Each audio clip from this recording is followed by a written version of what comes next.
So first things first, you need to set your telescope up, and the ideal thing is to point it roughly at an object a fair distance away. So in this case, I have gone for the top of the house just there, but the tree is probably a bit further away. The further away the better, because as you'll see, it will make your telescope finder more accurate.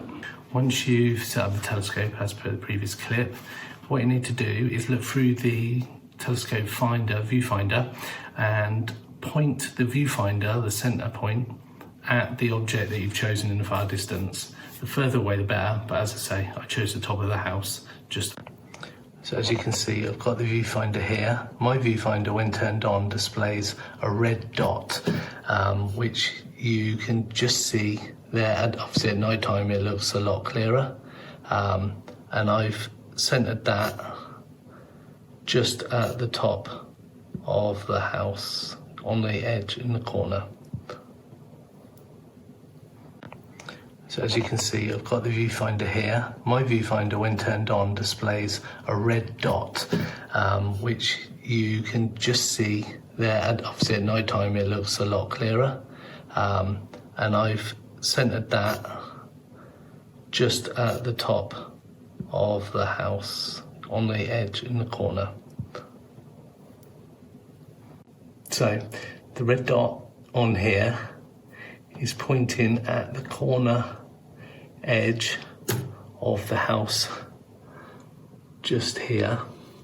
So what I need to do is I need to check on the eyepiece itself to see if that particular part that I'm using the viewfinder to find is actually in the center of the eyepiece, which it isn't quite just there. So what I'll do, actually in the center of the eyepiece, which it isn't quite just there. So what I'll do is I need to make a few adjustments on the eyepiece itself and the telescope so that the top point of the roof is actually in the center of the eyepiece itself.